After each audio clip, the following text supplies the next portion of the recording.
Selanjutnya, soal nomor 7, gambarkan arus konveksi pada gambar di bawah ini. Oke, jadi kita gambar ulang dulu. Oke, jadi ini adalah penggambaran arus konveksinya. Kalau kita lihat pada soalnya, di sini hanya ada air, kemudian dikasih api. Yang desain kedua, di sini ada air, tapi di atasnya ada es batu. Kemudian diperlakukan hal yang sama, yaitu dikasih api. Nah, di atasnya sini dikasih kain. Ditutup kain dua-duanya. Oke, jadi arus konveksinya adalah seperti ini. Kalau pada airnya saja, ketika dipanaskan, maka partikel yang paling bawah akan naik ke atas, disebabkan massa jenisnya yang mengecil akibat pemuaian volume. Jadi ketika volumenya naik akibat pemuaian, maka massa jenisnya akan mengecil. Kemudian partikel yang paling atas akan ke bawah, menggantikan posisi partikel yang sudah naik ke atas tadi, sebab partikel yang atas memiliki massa jenis yang lebih tinggi. Nah, jadi penggambaran arus konveksinya adalah seperti ini. Kalau misalnya api ini kita pasang di tengah-tengah, maka partikel yang di bawah ini akan naik ke atas dan partikel yang di atas akan turun ke bawah. Sedangkan untuk desain yang air dan es batu, kita tahu bahwa es batu itu menyebabkan air ini mengalami penyusutan. Artinya apa? Volumenya mengecil, sehingga menyebabkan massa jenisnya menjadi tinggi.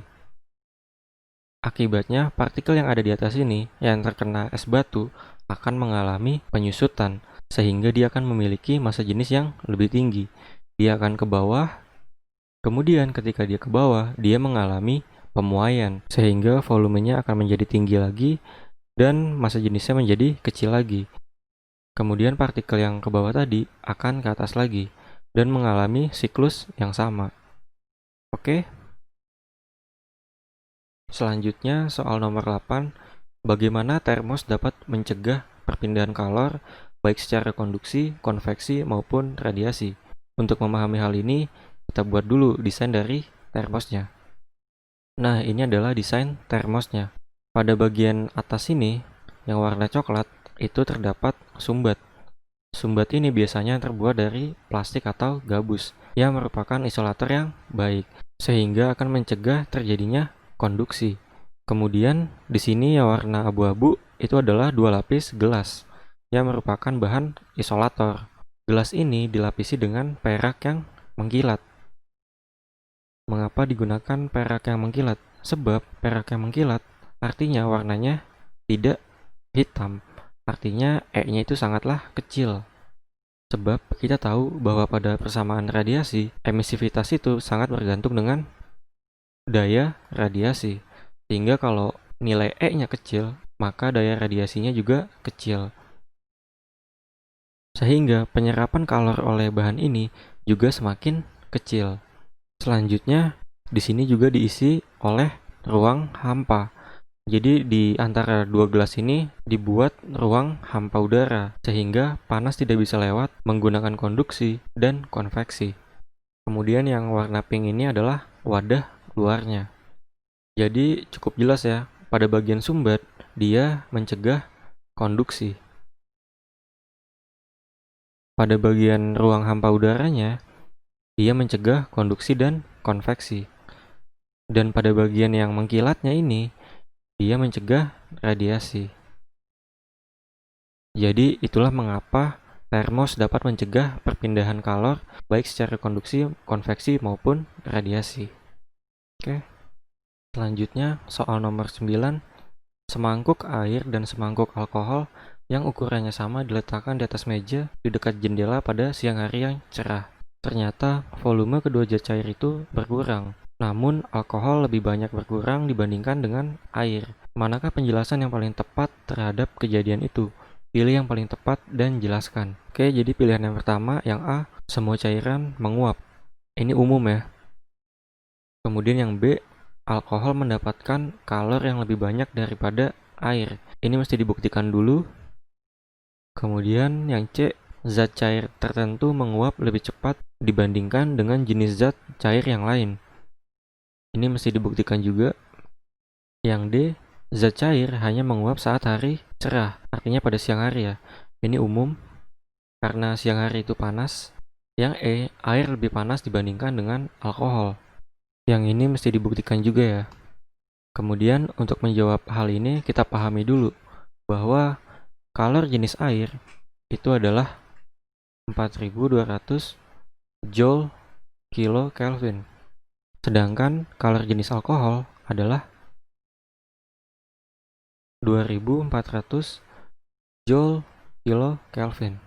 Dari sini kita lihat bahwa kalor jenis air lebih besar dibanding kalor jenis alkohol. Dan juga kita mempunyai persamaan I sama dengan MC kali delta T. Kemudian kita tahu juga bahwa titik didih air itu lebih besar dibanding titik didih alkohol.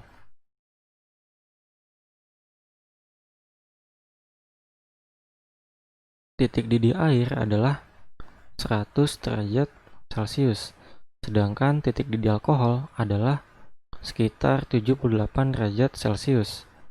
Selanjutnya kita tahu dari persamaan ini bahwa C berbanding terbalik dengan 1 per delta T.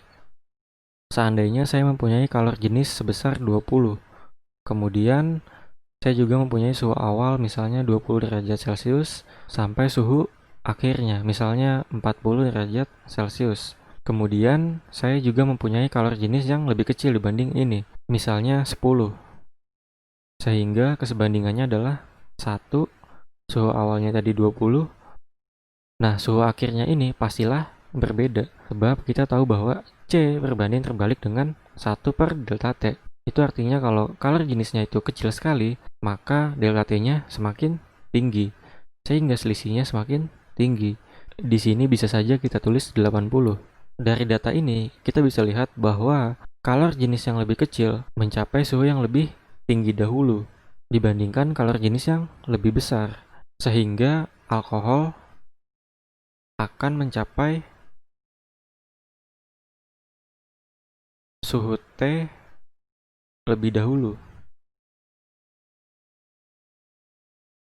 Atau dengan kata lain, alkohol akan memiliki delta T lebih tinggi atau kenaikan suhu yang lebih tinggi. Sehingga misalnya kalau air sudah mencapai 40 derajat Celcius, alkohol sudah mencapai 80 derajat Celcius. Sehingga kalau misalnya kita balik lagi ke sini, maka alkohol akan memuai lebih dahulu.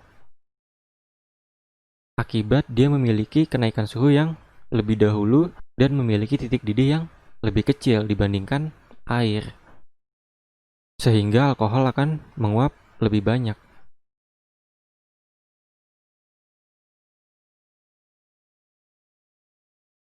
Jadi yang paling tepat adalah yang C. Kemudian kenapa jawabannya nggak B atau nggak yang E?